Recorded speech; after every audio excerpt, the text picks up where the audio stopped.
Bismillahirrahmanirrahim. Assalamualaikum warahmatullahi wabarakatuh. Bismillah, walhamdulillah, wassalatu wassalamu ala rasulillah, wala hawla wala quwata illa billah, amma ba'du. Alhamdulillah, kita panjatkan puji dan syukur kehadirat Allah Subhanahu wa taala yang telah memberikan nikmat pada kita, ya, nikmat iman, nikmat Islam, nikmat sehat, ya, yang kalau dihitung-hitung tidak akan bisa dihitung, ya. Salawat beserta salam tak lupa marilah kita sanjungkan kepada Nabi Agung Nabi Muhammad Sallallahu Alaihi Wasallam.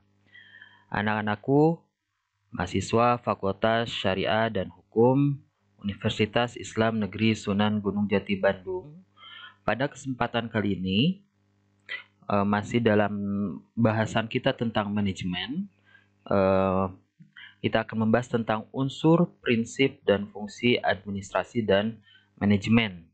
Kita langsung saja, ya, ke dalam pembahasan kita, di mana unsur-unsur manajemen, ya. Yang pertama, membahas unsur-unsur manajemen, bahwa di dalam manajemen itu terdapat unsur-unsur. Nah, apa saja unsur-unsur di dalam manajemen? Kita bahas yang pertama, bahwa unsur manajemen adalah manusia.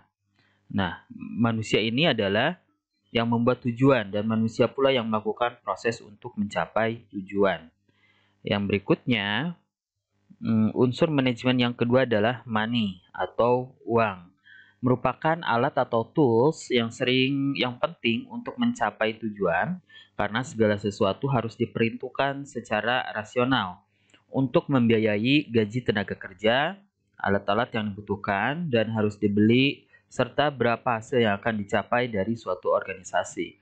Nah, kenapa uang itu menjadi unsur di dalam manajemen? Nah, kita membicarakannya tentang manajemen perusahaan, ya. Nah, yang namanya perusahaan itu pasti membutuhkan modal. Kemudian setelah membutuhkan modal, manajemen itu melaksanakan kegiatannya, ya, berproses, kemudian sehingga menghasilkan output. Nah, output tadi biasanya dijual ke masyarakat untuk mendapatkan keuntungan. Nah, dalam hal ini keuntungannya yang paling utama tujuannya kalau di dalam perusahaan perusahaan yang komersial itu adalah untuk mendapatkan uang. Nah, yang berikutnya, unsur manajemen yang ketiga adalah material atau bahan. Nah, materi dan manusia tidak dapat dipisahkan. Tanpa materi, tidak akan tercapai hasil yang dikehendaki. Nah, di sini materi di sini itu bukan materi dalam hal uang saja, ya, berupa modal, tetapi material di sini bisa berupa bahan baku, ya, bahan baku untuk memproduksi barang atau jasa di dalam perusahaan. Yang berikutnya itu adalah mesin, ya. Penggunaan mesin atau peralatan akan membawa kemudahan atau menghasilkan keuntungan yang lebih besar serta menciptakan efisiensi kerja. Jadi di dalam manajemen, terutama di dalam perusahaan, itu membutuhkan mesin, dalam hal ini peralatan, ya. Kemudian yang berikutnya ada metode atau methods, ya. Adalah tata cara kerja yang baik akan memperlancar jalannya pekerjaan. Nah, di sini metode di sini adalah tata cara bagaimana perusahaan menjalankan perusahaannya, ya, untuk mencapai tujuan organisasi. Yang berikutnya adalah market atau pasar. Nah, menyebarkan hasil produksi merupakan faktor yang menentukan di dalam perusahaan. Nah, market di sini bahwa yang namanya manajemen itu tidak bisa dipisahkan dari yang namanya pasar, karena tujuan utamanya dari manajemen, terutama manajemen perusahaan, itu adalah untuk menghasilkan keuntungan. Nah, keuntungan akan diperoleh jika masyarakat atau dalam hal ini pasar itu menyukai produk atau jasa yang yang dibutuhkan, ya, yang dibutuhkan oleh pasar. Jadi langkah yang utama ketika kalian terjun nantinya ke dalam manajemen, bahwa harus melihat pasar dulu, ya. Kebutuhan pasarnya apa, kemudian kalian setelah memikirkan kebutuhan pasar, nah kalian bisa menjadikan kebutuhan pasar tersebut sebagai bahan acuan untuk kalian bisa memproduksi apa ya, sehingga produk yang kalian buat, produk atau jasa yang kalian buat itu akan terserap oleh pasar. Nah, mulai dari money, material, kemudian mesin, method, dan market itu disebut dengan 6M biasanya ya istilahnya. Karena kalau dilihat ini semuanya berawal dari huruf M ya. Ingat sekali lagi unsur-unsur manajemen ada 6. Yang pertama man, kemudian ada money, material, mesin, method, dan market. Nah, kita lanjutkan. Sebetulnya ya di dalam prinsip-prinsip di dalam manajemen itu ada prinsip-prinsip yang memang harus terdapat di dalam manajemen. Nah, prinsip itu sendiri ya itu adalah titik tolak yang mendasari adanya pelaksanaan sesuatu. Jadi, kita melakukan sesuatu itu apa titik tolaknya, apa dasarnya. Nah, prinsip sendiri itu sama dengan asas, kemudian sama dengan dasar, kemudian ada landasan, pijakan, kemudian fundamentalisasi, kemudian ada pedoman berpikir dan bertindak. Nah, kemudian ada tolak ukur. Nah, jadi yang namanya di dalam manajemen itu ada dasar. Apa dasarnya? Sehingga manajemen itu harus diterapkan. Ya, kemudian apa dasarnya? Manajemen itu pelaksanaan tujuan harus berdasarkan manajemen. Nah, di sini prinsip merupakan pegangan utama di dalam berpikir dan bertindak. Jadi dalam melakukan kegiatan manajemen itu harus berdasarkan prinsip-prinsip di dalam manajemen. Langsung masuk ke prinsip-prinsip umum manajemen.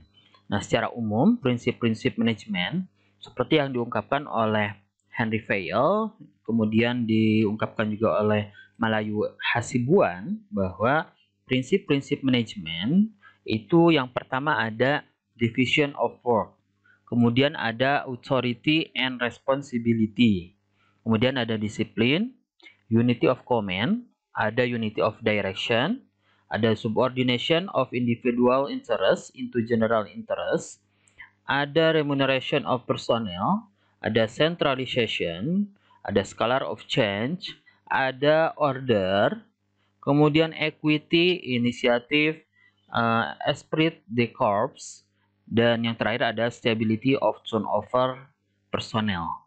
Nah, kita akan bahas satu-satu mengenai prinsip umum di dalam manajemen ini. Mengenai division of work, bahwa setiap orang memiliki kecerdasan yang berbeda-beda.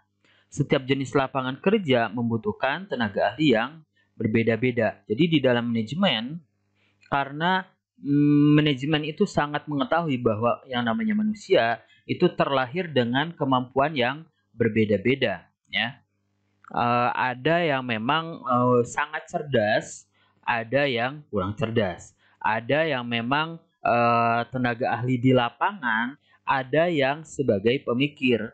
Nah, karena memang setiap orang itu memiliki karakter yang berbeda-beda, bahwa di dalam manajemen ya prinsipnya itu harus menempatkan orang sebagaimana apa yang dimilikinya, karakter apa yang dimiliki oleh manajemen itu ya.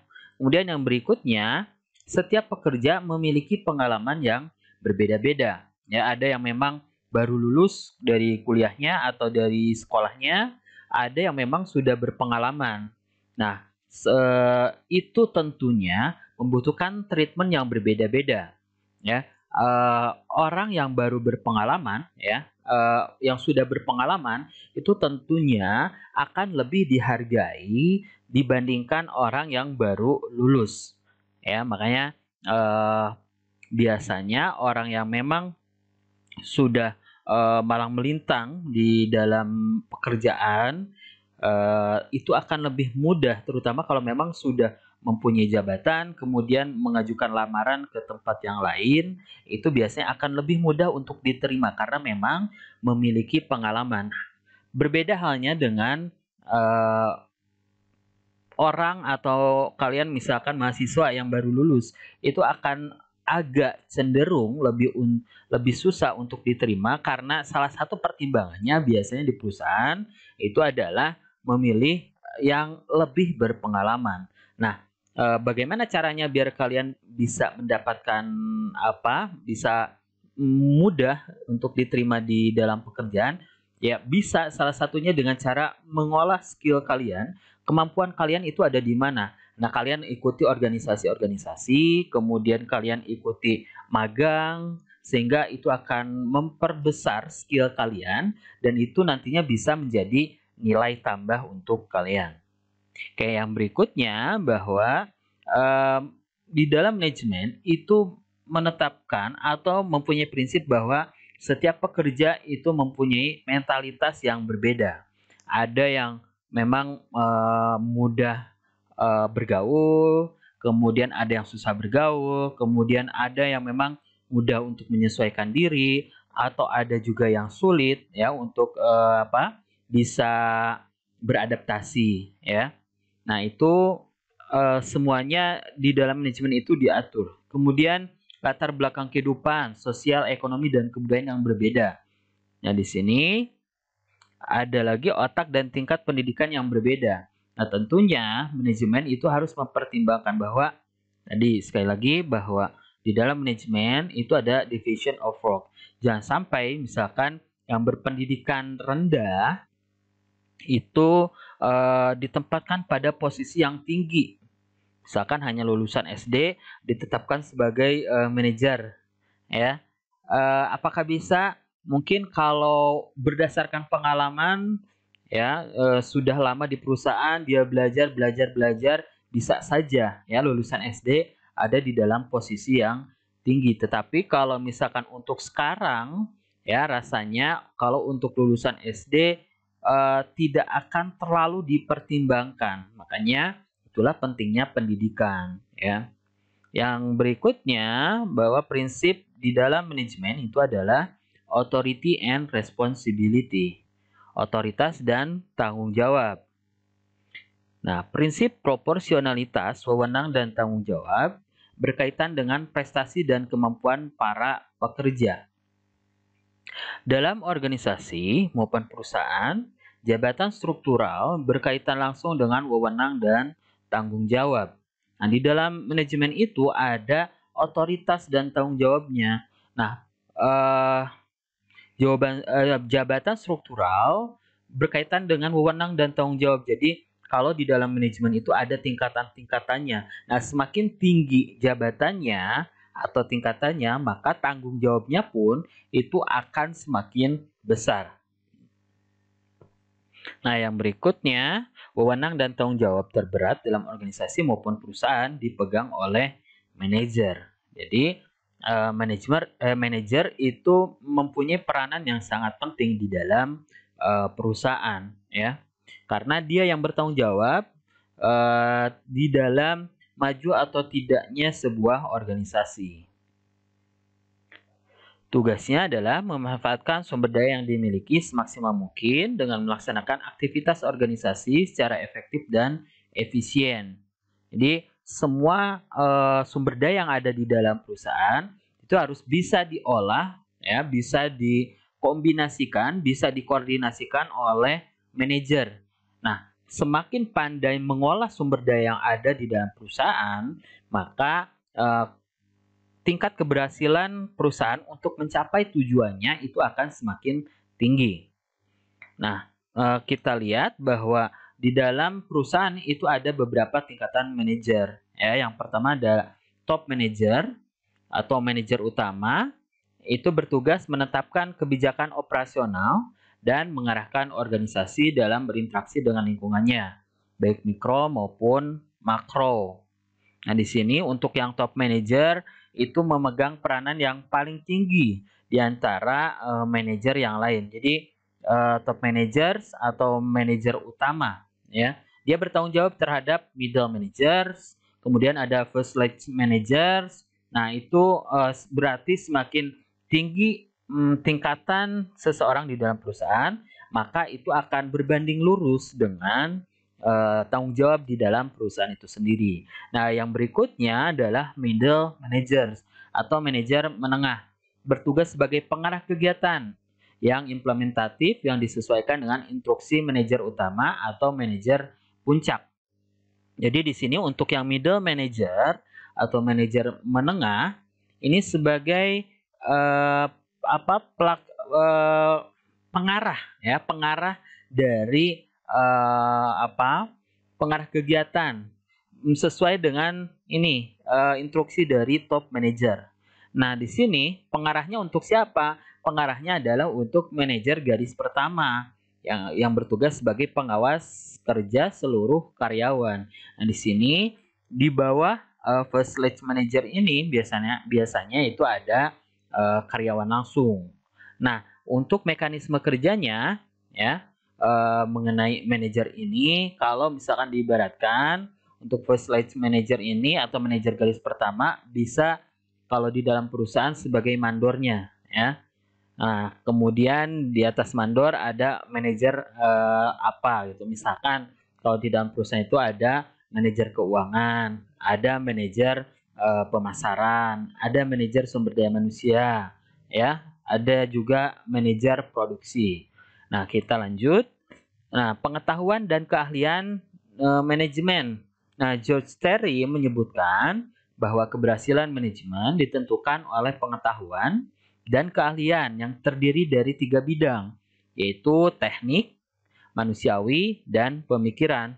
Bahwa menurut J.R. Terry ini, ya, manajemen ya, di dalam manajemen itu butuh pengetahuan, 3 keahlian, ya, pengetahuan dan keahlian.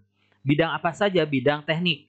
Bidang teknik ini artinya di dalam pelaksanaan kegiatan di dalam perusahaan. Misalkan kalau bergerak di bidang otomotif, otomatis si manajer atau manajemen itu harus tahu bagaimana cara membuat mobil, misalkan ya, kalau di dalam perusahaan mobil, atau misalkan di dalam perusahaan produksi makanan lah, bagaimana makanan diproduksi, prosesnya harus tahu semuanya. Nah, yang berikutnya adalah bidang manusiawi. Nah, kenapa manajemen itu harus paham 3 bidang ini ya, terutama yang bidang manusiawi, karena di dalam perusahaan atau di dalam organisasi itu ada manusia. Manusia itu harus diperlakukan secara manusiawi, harus tahu apa kebutuhan manusia, apa yang memotivasi manusia, kemudian apa juga kebutuhan manusia, apakah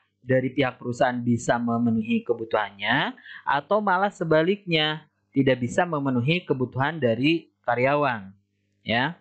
Yang berikutnya bahwa manajemen itu butuh pengetahuan di bidang pemikiran. Jadi seorang pemimpin atau manajer di sini harus mempunyai pemikiran yang lebih maju, lebih pandai, lebih pintar dibandingkan bawahannya. Artinya seorang manajer itu harus mempunyai pikiran atau ide-ide yang baik, ide-ide yang cemerlang. Dia akan selalu memikirkan bagaimana caranya organisasi itu bisa mencapai tujuannya, ya. Ide-idenya harus bagus, kemudian selain itu ilmu manajemennya atau pengetahuan mengenai semua yang ada di dalam perusahaannya itu harus baik, sehingga bahwa yang namanya manajer itu harus mempunyai intelijensi yang tinggi. Nah, kita lanjut. Nah, mengenai wilayah pengetahuannya. Nah, wilayah pengetahuan keterampilan yang dituntut bahwa semakin tinggi tingkatan manajer ya, itu yang dibutuhkan adalah wilayah pemikiran yang lebih tinggi. Jadi lebih ke pengarah organisasi, memikirkan bagaimana organisasi bisa maju. Nah, semakin ke bawah dari tingkatan manajemennya itu, maka yang dibutuhkan adalah lebih ke tingkat tekniknya. Nah, apakah harus seorang manajemen tingkat tinggi atau top manajemen harus menguasai tekniknya? Harus, tetapi tidak sedetail dari yang lower management atau manajemen yang lebih bawah. Jadi Kalau yang bagian atas itu lebih ke sebagai pemikirnya, yang berkontribusi terhadap pemikiran bagaimana nih perusahaan biar maju, langkah-langkah apa yang harus ditetapkan, kemudian prosedurnya seperti apa. Nah, kemudian diturunkan ke manajemen menengah. Nah, manajemen menengah ini atau middle management, dia harus pandai juga menangkap apa yang dikatakan oleh atasannya atau top management. Kemudian dia juga harus lebih paham dibandingkan yang top management mengenai teknik di apa yang harus dilakukan dari manajemen tingkat bawahnya. Nah, untuk yang lebih bawahnya atau supervisory, bahwa yang namanya supervisor itu harus lebih tahu apa yang dilakukan ya mengenai tekniknya di dalam biasanya kalau untuk supervisor ini dibawa lebih banyak ya di bidang produksi. Nah, mungkin itu untuk pengetahuan dan keterampilan yang dituntut. Jadi semakin tinggi jabatan seseorang ya, itu yang lebih dibutuhkan adalah pemikirannya. Oke, kita lanjutkan. Nah, ini ya. Top atau puncak ini lebih ke managerial skill ya, kemampuan memanagenya. Sementara untuk yang lower manager ya atau lower management itu lebih ke technical skillnya yang harus lebih banyak. Oke, yang berikutnya peran manajer yang amat penting bagi perusahaan. Ada peran antar pribadi, ya, peran tokoh, peran pemimpin, ada peran penghubung, kemudian ada peran informasional. Nah, di sini peran ini sangat penting bagi manajer dalam mereduksi informasi yang dapat dijadikan landasan konseptual dan pemecahan masalah dalam memantau informasi yang berkembang. Nah, di sini bahwa manajer itu harus tahu informasi, jangan sampai bawahan lebih tahu informasi dibandingkan manajernya. Nah, manajer itu harus tahu isu-isu apa yang sedang berkembang di dalam perusahaan. Itu sangat penting. Yang berikutnya, peran sebagai juru bicara menyampaikan sebagian informasi yang dikumpulkan kepada para individu di luar unitnya. Kemudian ada peran pengambil keputusan atau decision making rules. Manajer harus memiliki filter dan kecerdasan mengaktualisasikan informasi guna menjadi bahan pertimbangan sebelum mengambil keputusan. Kemudian prinsip yang ketiga ya, prinsip umum di dalam manajemen ini adalah disiplin. Disiplin berakar pada prinsip proporsionalitas antara wewenang dan tanggung jawab yang dipikul oleh seluruh anggota organisasi. Kemudian yang berikutnya adalah unity of command, kesatuan perintah, artinya perintah kepada perintah berada di tingkat pimpinan tertinggi pada bawahannya. Jangan sampai misalkan dari top manajemen yang diungkapkan A, jangan sampai informasi yang disampaikan kepada bawahan atau kepada para pekerja itu berbeda lagi. Misalnya informasinya bukan A tetapi Z, misalkan itu sangat jauh, sangat bertentangan. Itu harus dihindari di dalam manajemen. Jadi yang namanya manajemen itu harus ada kesatuan perintah ya. Jadi sama semua perintahnya dari atas. Jangan ada yang berbeda-beda atau bahkan mencoba untuk menghalangi atau bahkan menolak perintah dari atasan. Nah, yang berikutnya ada unity of direction, kesatuan arah dan tujuan. Dalam organisasi selalu terdiri atas berbagai bidang dengan wewenang dan tanggung jawabnya masing-masing. Nah, seluruh pelaksanaan kegiatannya diarahkan pada satu tujuan organisasi. Nah, dari berbagai divisi itu mempunyai bidang A, bidang B, atau kalau misalnya di dalam perusahaan itu ada bagian sumber daya manusia, bagian keuangan, kemudian bagian produksi, ya, sumber daya manusia juga. Nah, itu pada intinya meskipun pada wewenang dan tanggung jawab masing-masing, arahnya harus sama semua. Arahnya adalah menuju tujuan organisasi. Ya, jadi tujuan organisasinya satu yang dituju, kemudian dari berbagai sisi, dari berbagai divisi itu semuanya mencapai untuk tujuan yang sama. Nah, yang berikutnya adalah subordination of individual into general interest, berkaitan dengan kaidah kemaslahatan umum, lebih diutamakan daripada kemaslahatan pribadi. Oleh sebab itu, kepentingan organisasi harus didahulukan daripada kepentingan pribadi. Nah, ini biasanya yang akan merusak organisasi itu adalah saling tarik-menariknya antara kepentingan individu dengan kepentingan organisasi. Nah, di dalam organisasi itu yang harus lebih dipentingkan adalah kepentingan dari organisasi, ya, bukan kepentingan individu. Nah, kalau misalkan semakin besar kepentingan individu yang masuk ke dalam perusahaan, bisa jadi itu perusahaan akan diperlakukan secara tidak adil oleh individu tadi. Misalkan untuk mengeruk keuangan, dia melakukan berbagai cara yang tidak halal. Nah, itu jangan sampai terjadi karena memang yang namanya perusahaan punya tujuan, individu juga harus mempunyai tujuan, tetapi harus sama, seimbang. Jangan sampai kepentingan individu dikalahkan, ya, kepentingan perusahaan, ya, jangan sampai kepentingan perusahaan dikalahkan oleh kepentingan individu. Nah, yang berikutnya adalah remuneration of personnel, berakar pada prinsip keadilan yang kaidahnya adalah upah diukur oleh tingkat kesulitan pekerjanya.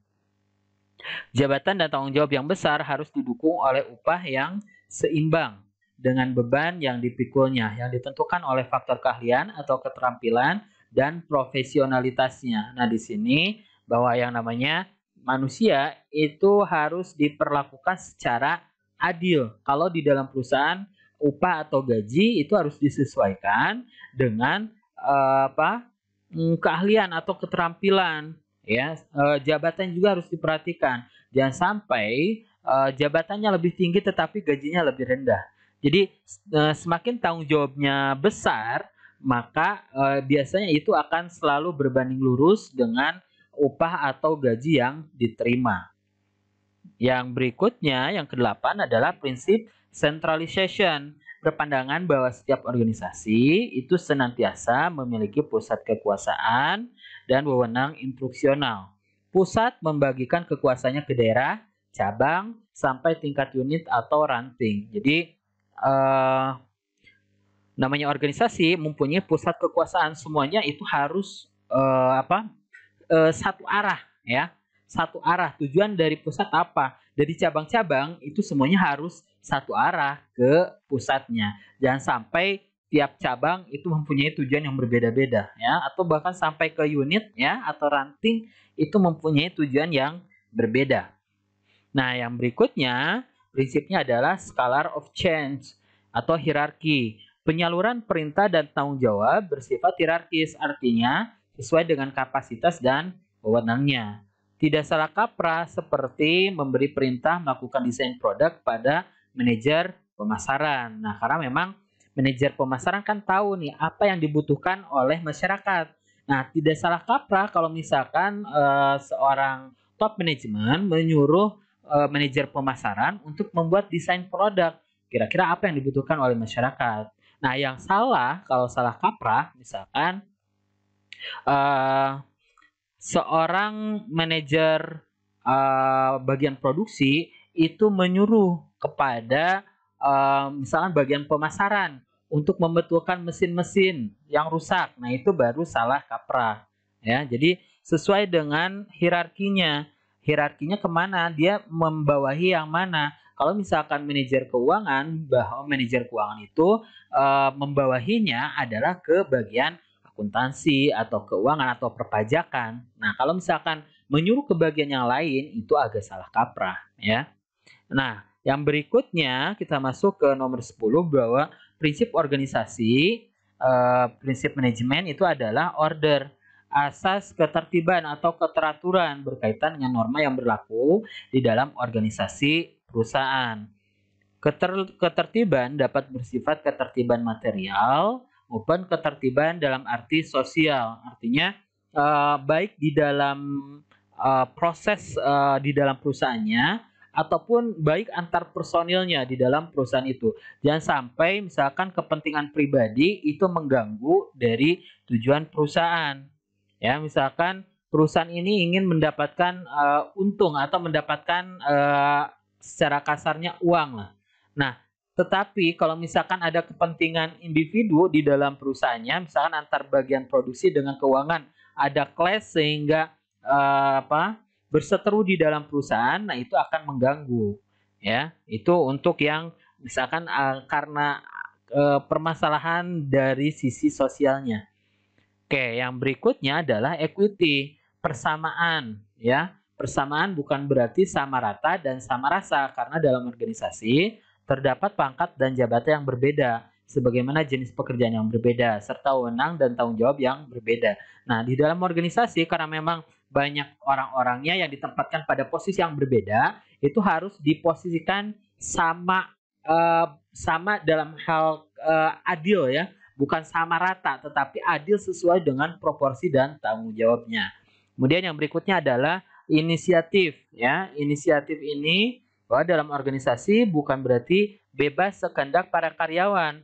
Manajer harus memberikan dorongan pada seluruh bawahannya untuk berinisiatif sendiri mengembangkan kinerjanya, tetapi harus tetap searah dengan visi dan misi perusahaan.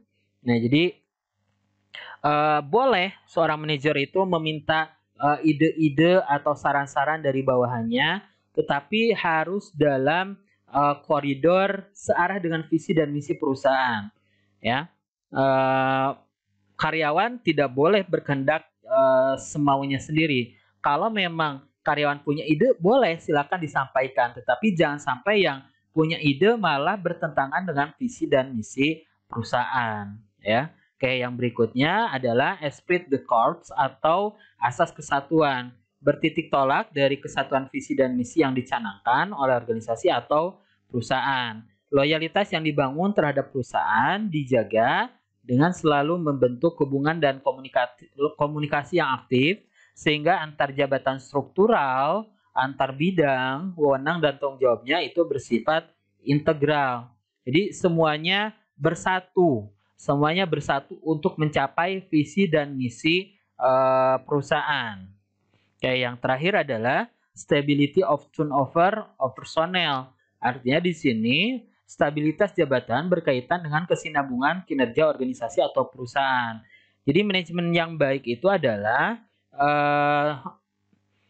perusahaan tidak akan sering mengganti jabatannya, karena dengan sering berganti pejabatnya, ya, dengan sering berganti pejabat, pelaksanaan program akan kembali ke nol. Apakah semua perusahaan seperti itu? Tidak, karena semakin baik perusahaan, maka sistemnya akan semakin kuat. Jangan sampai setiap ada pergantian pejabat, semuanya kembali ke nol, itu tidak diperkenankan. Makanya harus kuat sistemnya di dalam perusahaan itu. Jadi siapapun yang menempati posisi tersebut, rencana organisasi atau pelaksanaannya di dalam organisasi itu tidak ada yang berubah, karena orang yang menyesuaikan dengan sistem yang ada, bukan sistem yang tergantung orangnya, ya. Jadi manajemen yang baik itu adalah sistem yang memang orang bisa menyesuaikan ke dalam sistem yang dibuatnya, bukan organisasi yang tergantung kepada manusianya. Orang keluar mulai lagi dari nol. Nah, itu tidak seperti itu, ya. Oke, di dalam manajemen itu ada proses-prosesnya, ya, proses manajemen. Kalau kalian mengenal J.R. Terry, ya, dari proses manajemen yang J.R. Terry, ada yang dikenal dengan POAC, Planning Organization, ya, Planning Organizing, Actuating, dan Controlling. Nah, di sini ada yang lainnya tambahannya dari proses manajemen ini. Ada planning, organizing, ada directing, ada operating, ada controlling. Kemudian ada monitoring and evaluation.